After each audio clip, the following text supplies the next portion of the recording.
What's up, good people? Mark Holmes here, and as always, I want to say thank you all for watching, commenting, subscribing, and being part of the Joe Boo Sports Report. Without you guys, as well as you ladies, you know that this literally does not work. You know, this is one of the things I miss about being home. So happy to be home.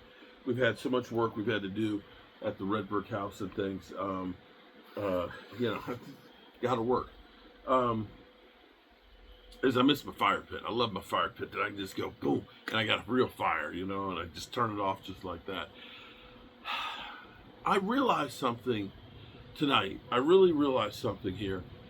I think the Cowboys, I've always said it seems like the Cowboys don't do their homework, okay? And they go for comfort more than actually trying something different. Here's the thing. Let's take a look at this for a second. Think about what the Cowboys did on offense. They got Brian Schottenheimer. For the most part, he's been in the NFL coaching for a long time, but he is still a young guy, right? Brand new head coach. You look at a guy like Caton Adams, okay? Young guy, you know, and you look at the whole staff on the offense. They are young, up-and-coming guys. They got their first opportunity to go ahead and move up, and collectively, the offense has done great. Then you have the defense, where you have, and I'm realizing more and more, this is typical for the Cowboys. Have you noticed how the Cowboys hire so many failed head coaches? Think about it for a second. Think about it.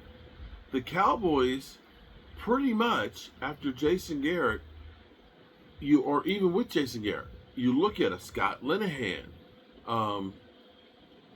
you look at Rod Marnelli, okay? You look at a Joe Phoeben. Joe Phoeben was a disaster in Miami. He ended up being, I think, was he play caller for a minute? And then he was offensive line coach. He was ass, and the offensive line was terrible underneath of him.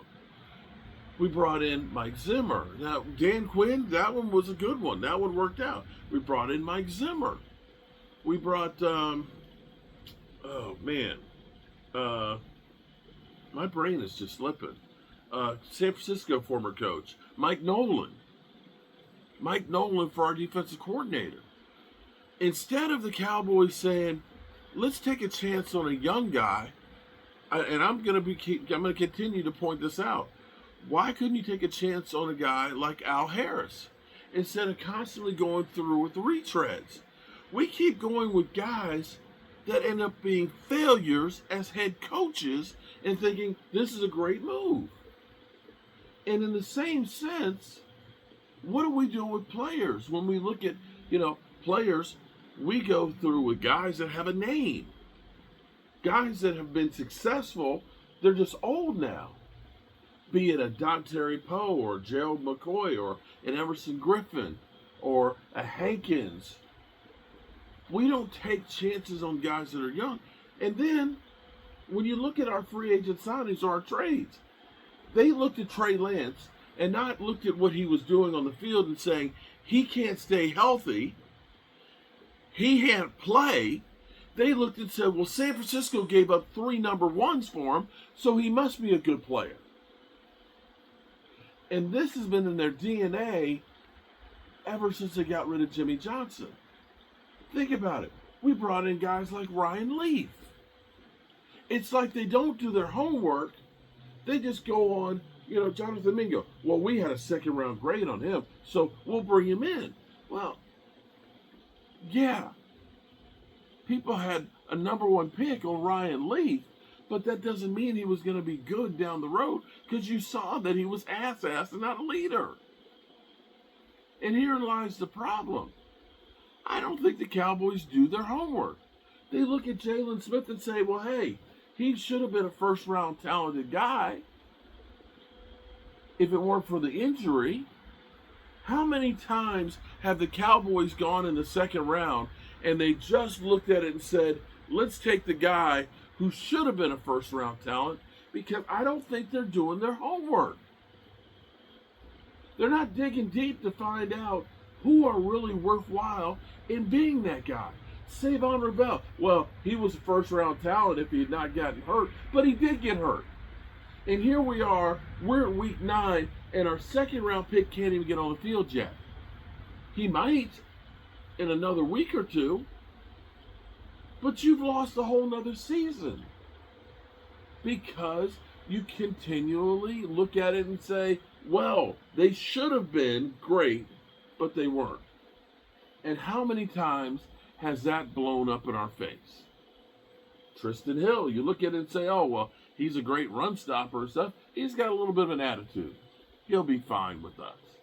You look through. You bring in a guy like Greg Hardy. Yeah, well, Greg Hardy, he's got great talent. Yeah, the whole gun incident and beating up his girlfriend, that stuff, it's passe. He'll be fine.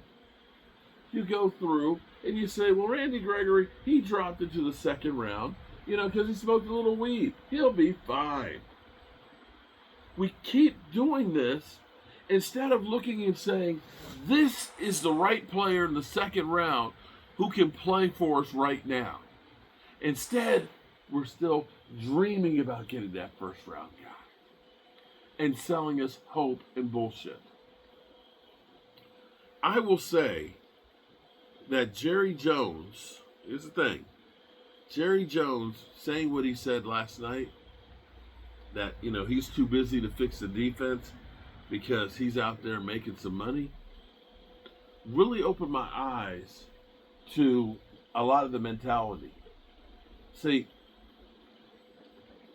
so many times the Cowboys draft and bring in for sizzle as opposed to substance. They get a guy with name recognition and they bring him in and they tell you that they're going to be great. And unfortunately, and the other thing is, they bullshit you. Since Jerry Jones traded away Micah Parsons, he has teased about trades. We got those draft picks and we can make trades. We can make trades. We got cash and stuff. He's been shoveling that shit for over 2.5 months now. And what have we done, people? What have we done? We signed Clowney.